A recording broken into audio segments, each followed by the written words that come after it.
Udah kelihatan ya? Udah. Oke. Terima kasih kesempatannya. Pada kesempatan kali ini, saya mau sharing nih sedikit tentang server-driven UI. Sebenarnya server-driven UI ini sih bukan konsep yang baru. Udah banyak beberapa aplikasi yang memang menggunakan konsep ini. Nah, maksudnya apa sih server-driven UI ini? Nah, ini merupakan sebuah konsep di mana UI ini tuh bisa bergerak secara dinamis atau bisa berubah-ubah yang dikontrol langsung oleh server. Nah, jadi secara flow, API-nya ini mengirim sebuah JSON ke klien. Nah, JSON ini digunakan oleh klien untuk merender sebuah halaman. Nah, dari sisi JSON-nya dibagi dua. Ada yang define view, yaitu dari sisi XML base. Jadi, si JSON-nya ini di-convert menjadi sebuah XML, tampilan XML. Nah, yang tipe kedua yaitu dari define view type yang dia menggunakan konsep recycle view. Jadi merupakan gabungan beberapa komponen yang dijadikan satu menjadi sebuah halaman. Nah, bisa dilihat kalau dari XML base itu bentuk JSON-nya dia akan mendefinisikan tipe komponen apa yang dipakai, terus orientasinya bisa masuk ke padding-nya juga, terus ke lebar dari sebuah komponen. Jadi dia lebih kompleks dan lebih basic. Nah, kalau yang dari recycle view base ini, kita cukup manggil komponennya. Misalnya saya mau manggil komponen title.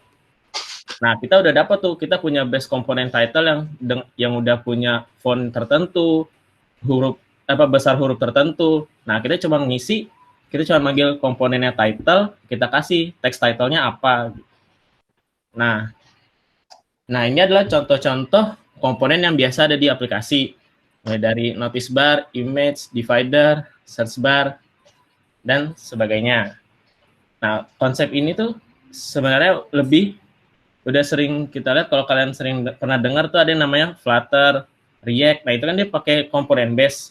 Nah, cuman kalau di React itu kan komponennya kita define sendiri. Nah, kalau di Flutter, komponennya udah disediakan. Kita tinggal pakai, kayak kita main puzzle lah. Puzzle, cuman puzzle-nya ini bisa bertumpuk, gitu. Nah, ini adalah contoh sebuah halaman yang terdiri dari beberapa komponen. Nah, bisa dilihat, misalnya kita punya dua section nih. Ada komponen up bar sama vertikalis. Nah, di komponen up bar ini bisa kita isi lagi nih, sama search bar. Terus kalau misalnya nanti mau kita isi sama yang lain, bisa kita isi title lagi, bisa di situ. Nah, terus kalau yang vertikalisnya bisa diisi lagi. Misalnya kita mau ada horizontalis, terus kita mau ada card lagi, terus misalnya kita mau ada banner. Nah, jadi itu bisa dipadupadankan di situ, dan kalau misalnya tiba-tiba dari produk bisa ubah dong bannernya taruh paling bawah. Nah, itu kita udah nggak perlu update aplikasi. Kita cukup update JSON-nya aja. Nah, jadi nanti user ini nggak terlalu sering update aplikasi gitu. Nah, ini ada beberapa library yang sudah ada. Yang pertama ada Lona dari Airbnb. Nah, ini sebenarnya library yang cukup kompleks karena dia juga menyediakan studionya. Jadi kalau misalnya dari produk, misalnya mau testing JSON, gue testing di sini aja nih, gue kasih JSON kayak gini. Nah, nanti dia generatein sendiri gambarnya. Gitu, dan bisa sebaliknya juga di Lona studionya. Nah, terus ada yang kedua, Epoxy. Nah, Epoxy ini based on Android doang. Jadi dan dia itu recycle view based. Jadi kalau kita ngirim JSON-nya menggunakan tipe yang recycle view tadi, yang define komponennya apa, terus data-datanya apa. Nah, terus kalau untuk iOS-nya, dia punya namanya Magazine Layout dari Airbnb.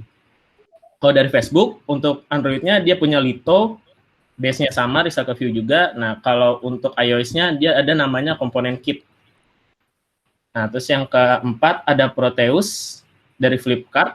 Nah, ini satu-satunya nih yang saya dapat yang pakai XML base. Jadi kita define JSON itu sangat detail karena JSON ini XML. Jadi bukan based on komponen. Nah, terus ada yang terakhir Greywater from Tumblr. Nah, dia juga pakai recycle view base. Nah, keuntungannya apa sih kita pakai server driven UI ini? Yang pertama itu menjalankan eksperimen pengujian atas berbagai skenario. Jadi misalnya kita mau ada event-event tertentu, misalnya kita mau bikin promo tahun baru, nah kita tapi pengennya dia bentuknya list nyamping. Nah, kita nggak perlu update aplikasi, kita kasih aja title-nya promo tahun baru, terus kita kasih nih item yang mau dipromoin apa aja. Jadi lebih simpel. Nah, terus yang kedua, melakukan perubahan pada layar tanpa melakukan update aplikasi itu yang tadi, terus menghadirkan fitur baru lebih cepat dengan komponen yang sudah disediakan. Nah, misalnya kita mau nyediain sebuah halaman baru yang belum ada di aplikasi, tapi kita udah punya komponennya. Nah, itu bisa kita tinggal panggil aja. Saya mau bikin halaman nih, komponennya isinya misalnya search bar, terus ada listnya. Nah, kita kasih item listnya apa aja. Nah, jadi kita nggak perlu bikin halaman di aplikasi, tapi kita cukup bikin JSON-nya aja yang manggil komponen-komponennya. Nah, terus ada yang keempat, mudah dirawat. Karena dia based on komponen, jadi dari sisi desain pun kita satu gambaran. Misalnya semua search di semua tipe jadi sama modelnya. Terus semua filter di semua tempat jadi sama gitu. Yang kelima itu penggunaan kembali komponen UI yang sudah ada dan mengurangi pengulangan. Ya, udah sekian dari saya. Mungkin ada yang mau ditanyakan. Riz, yang kita pakai sekarang library apa, Riz? Dan kenapa library itu yang dipilih? Yang sekarang belum, Mas. Kita belum implementasi ini. Karena berarti kalau kita sekarang setiap berubah masih ini ya harus update gitu. Iya, masih update aplikasi, betul. Kalau library itu tuh berarti sampai ke style atau maksud gue sampai ke style kayak Bootstrap atau dia cuma apa ya? Cuma datanya aja tuh. Jadi kalau yang library ini dia punya style sendiri. Jadi kayak kita dulu pas saya pakai Flutter itu kan dia konsepnya sama. Cuman bedanya kalau Flutter itu dia di coding langsung. Kita memanggil apanya. Kalau ini based on JSON. Nah, biasanya tuh ada keterbatasan, Mas, dari sisi desain. Nah, jadi kita biasa pakai stylenya mereka. Nah, cuman kalau kita mau buat sendiri yang lebih simpel, mungkin sebenarnya tinggal tergantung kebutuhan kita aja. Karena biasanya orang makain itu nggak di satu aplikasi full, hanya biasanya beberapa halaman aja yang dipakein based on server driven UI ini. Sip. Thank you. Ada lagi yang mau ditanyain dari teman-teman? Jadi Riz, kalau misalkan di sini akhirnya itu apa namanya lebih banyak development untuk UI-nya dari sisi back-end ya, Riz ya? Ya, benar.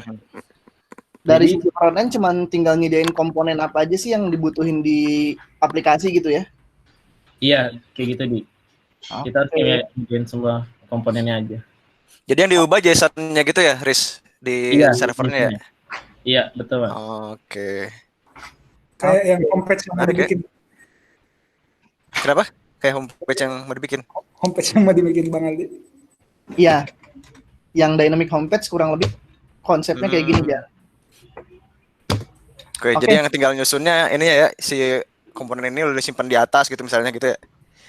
Iya benar. Jenis-jenisnya doang.